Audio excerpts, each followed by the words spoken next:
Olá, pessoal. Vou fazer alguns comentários sobre esse relatório do grupo de trabalho da SBC, que é a Sociedade Brasileira de Computação, sobre políticas de incentivos a data centers.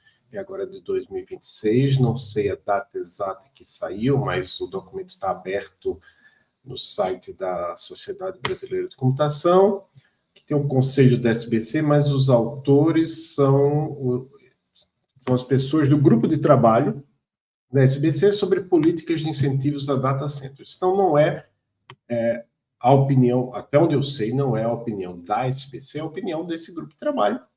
E a SBC não sei se vai ter um posicionamento da Sociedade Brasileira de Computação. O coordenador eu conheço bem, é o professor Fábio Con, lá da USP. Outros integrantes do grupo de trabalho são André Luiz de Medeiros Santos, Altigran Soares da Silva, que esteve aqui na UTFPR recentemente, Jussara Almeida, Felipe Navô, Samuel Xavier de Souza. Então, eu vou ler e aí eu vou pausar agora e depois eu volto para comentar alguma coisa. Porque foi a motivação para esse documento. Então, a motivação para esse documento foi que o governo federal propôs a criação do regime especial de tributação para serviços de data center, o REDATA, inicialmente como medida provisória, em seguida como projeto de lei 278/2026, poderá ser habilitada ao REDATA a empresa que implemente projeto de instalação ou de ampliação de serviços de data center no território nacional, desde que ela, 1, disponibilize pelo menos 10% da capacidade para o mercado nacional. 2, atenda a critérios e indicadores de sustentabilidade a serem regulamentados. 3, utilize integralmente fontes limpas ou renováveis de energia, também a ser regulamentado. 4, apresente índice de eficiência hídrica menor ou igual a 0,05 L por kWh com aferição anual. E 5, realize investimentos no país em pesquisa, desenvolvimento e inovação correspondentes a 2% do valor dos produtos com benefício do REDATA. Na hipótese de o estabelecimento da pessoa jurídica habilitada localizar-se nas regiões Norte, Nordeste e Centro-Oeste, as exigências serão reduzidas em 20%. Estranho, né? Isso quer dizer, é uma forma de meio de estimular que tenha mais data centers nas regiões Norte, Nordeste e Centro-Oeste, considerando que isso pode ser, se satisfizer todos esses requisitos, seja uma coisa boa para essas regiões. Então, desta forma, as empresas que forem habilitadas poderão adquirir equipamentos para implantação ou ampliação do data center sem incidência de PIS/PASEP, IPI, Imposto de Importação. Então, as empresas vão pagar menos imposto, ou zero de imposto, 0% desses impostos.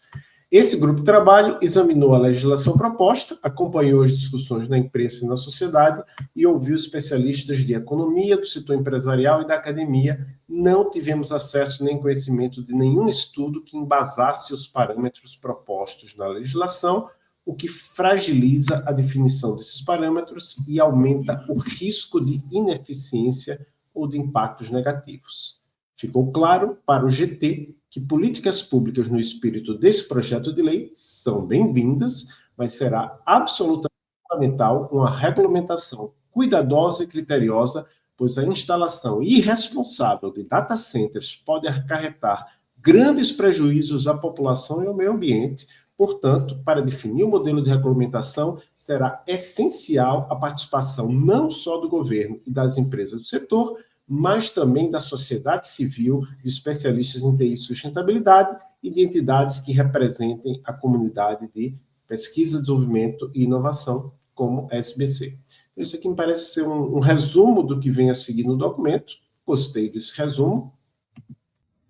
E aí continua o documento, dividido em 3 seções, uma conclusão, oportunidades para o Brasil, riscos e potenciais impactos negativos, elementos essenciais para a regulamentação, conclusão. E vocês vejam já de cara que os autores, em nenhum momento aqui, eles falaram se o data center é para IA ou não é para IA. Eu já ouvi pessoas falarem, o professor Mauro Oliveira esteve aqui no meu podcast, falou sobre a questão dos data centers de IA consumirem muito mais energia. Então, É interessante aqui, fontes limpas e renováveis de energia. Uma coisa interessante que eu estava ouvindo agora é que mesmo, por exemplo, vamos dizer que os data centers usam integralmente fontes limpas ou renováveis de energia. Mas isso quer dizer o quê? Que a gente vai ter fontes limpas e renováveis de energia para os data centers, mas para o restante da população continua sendo as fontes sujas, né? Usar o termo que eu não sei se tecnicamente está correto, mas seria interessante que, ao contrário, se a gente fosse ter mais fontes de energia limpas, né, que fosse para substituir as fontes sujas e não somente para ter coisas novas com fontes limpas. Mas, enfim, não estou criticando o documento aqui, é só uma observação que eu vi do Ketan Joshi, uma pessoa que faz esses estudos, não sei se ele é jornalista, mas ele publica sobre isso em relação à Austrália, que é o país onde ele mora. Aí tem algumas coisas aqui. Então, aqui está falando que o mercado global de IA está projetado para atingir 4,8 trilhões de dólares em 2023. É aquilo, projetado pode não significar nada, né? Pode ser que seja mais, pode ser que seja menos, pode ser que seja um chute somente das empresas, enfim. Talvez isso esteja até no próprio Redata. Aqui eles falam também do Plano Brasileiro de Inteligência Artificial, que é um outro documento do governo. Realmente eu não li, não me interessa o suficiente por essas coisas. O meu ponto de vista aqui é mais de um cidadão preocupado com mais coisas poluindo o nosso meio ambiente, mas, claro, eu sei que não é só isso que polui o nosso meio ambiente.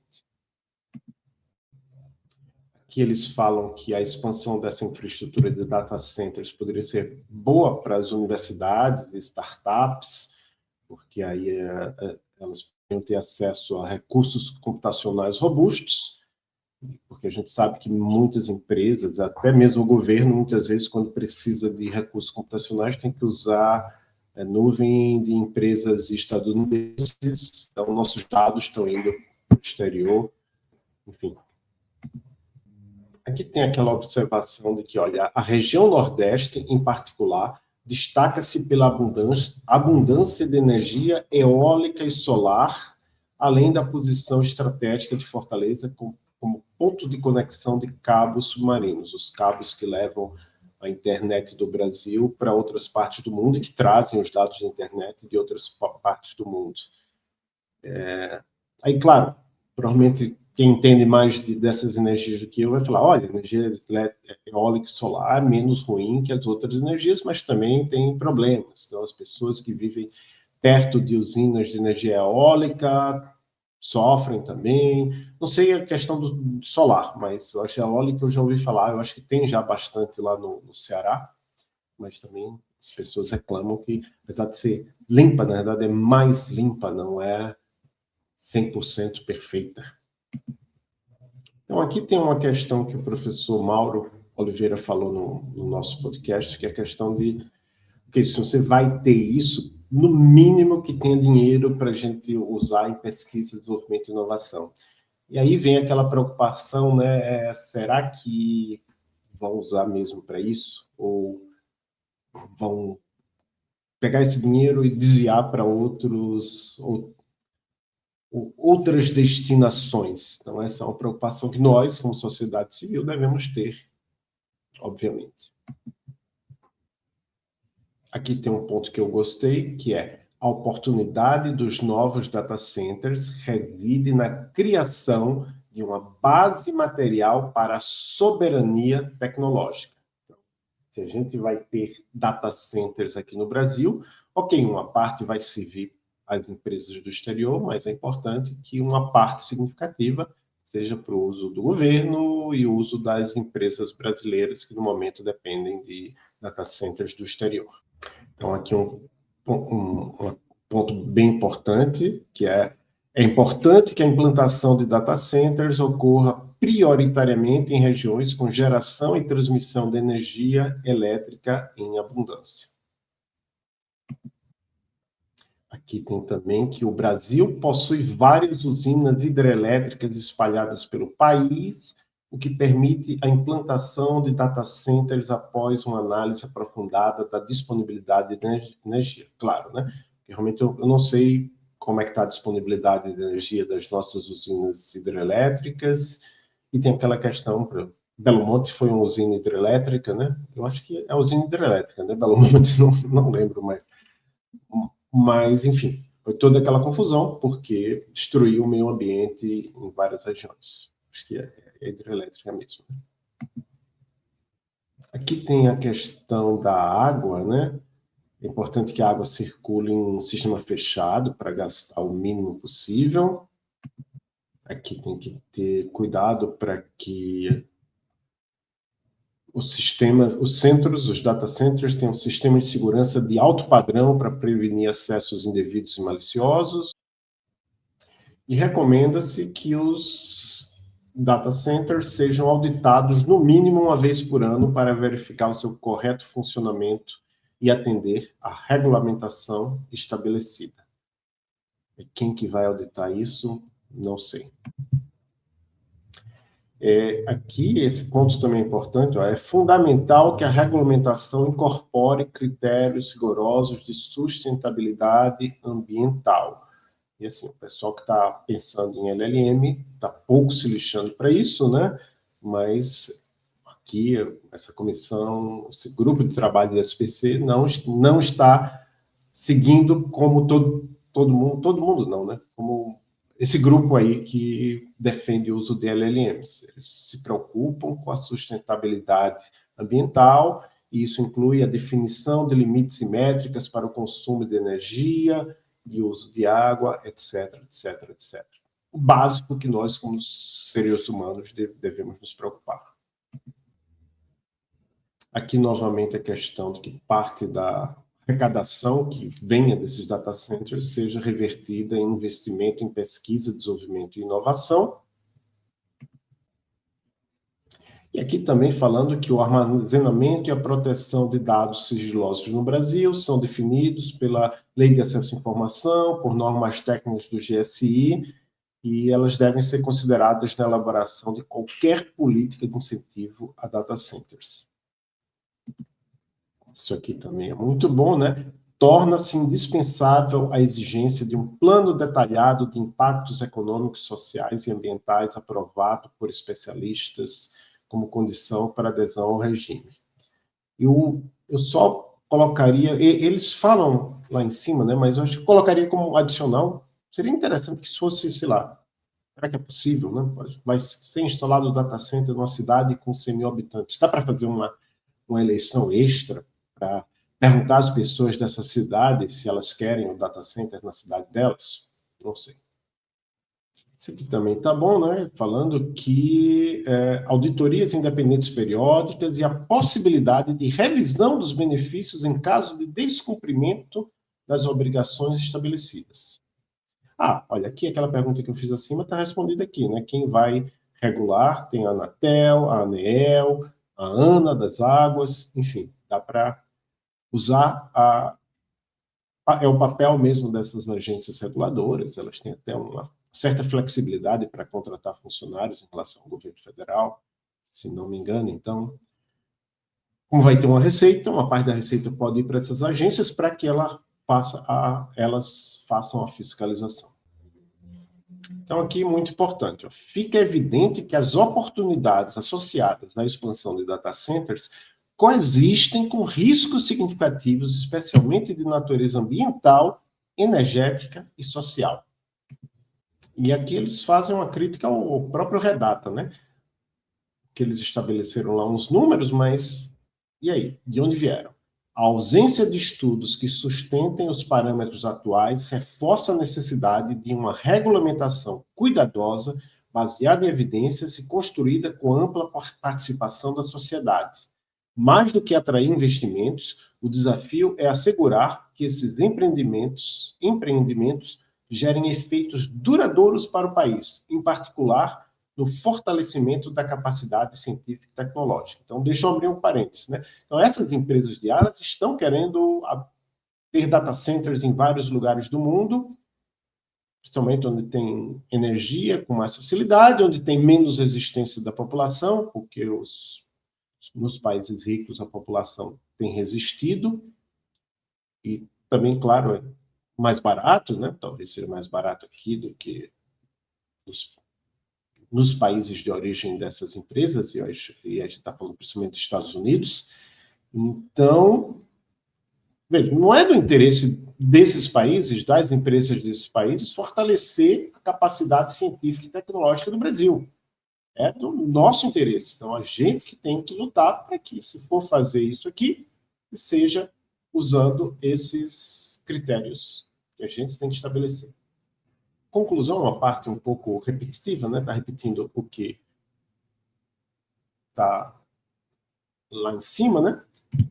E aqui, ó. Mas isso eu acho importante, não é repetitivo.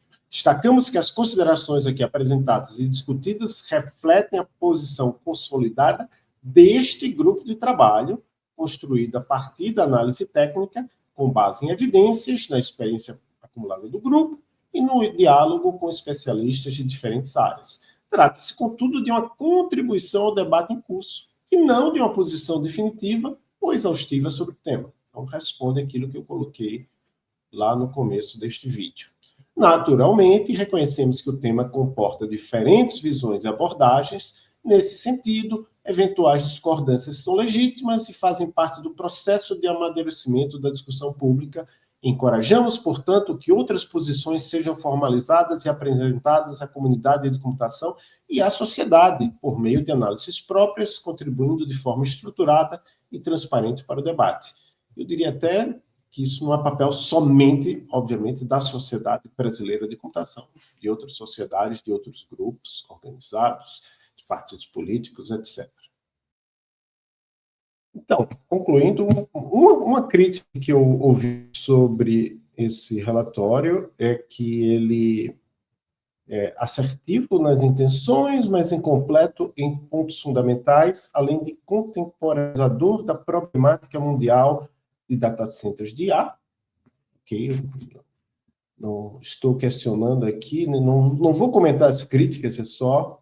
Eu falei assim, se seria interessante ter uma votação após um período de discussão sobre um possível posicionamento da SPC, mas aí a gente viu agora no final do documento que talvez seja cedo ainda para isso, né? Esperar mais opiniões de outras pessoas sobre isso. Eu até disse que isso não invalida o relatório, né? Mas, enfim, eu acho que a ideia do relatório foi boa, o grupo colocou alguma coisa, isso é a base para discussão, tem uma continuidade, um follow-up, outra pessoa disse aqui, e uma terceira pessoa aqui disse que moções ou manifestos podem... Pensei que saiu uma imagem aqui. Moções ou manifestos podem ser propostos à Assembleia Geral da Sociedade Brasileira de Computação, basta encaminhá-los a presidente da SBC. Por exemplo, o Manifesto de Tecnologias Digitais para o Meio Ambiente, então existe um manifesto de 2022, foi votado e aprovado em uma assembleia. Então, essa poderia ser uma ação complementar ao relatório. Então, uma ótima ideia aí. Continuamos, né? A ideia é continuar, não deixar esse tema morrer e ficarmos preocupados, sim, com os data centers, principalmente, segundo o professor Mauro Oliveira disse na minha entrevista aqui, e várias outras pessoas dizem aí pelo Brasil e pelo mundo, principalmente nos preocuparmos com os data centers de IA, para que eles não venham poluir o nosso meio ambiente em troca de um benefício que pode ser muito pequeno. Um grande abraço, pessoal. Se vocês tiverem alguma opinião aí sobre data centers, sobre IA, sobre data centers de IA, escrevam aí nos comentários. Um grande abraço e até a próxima.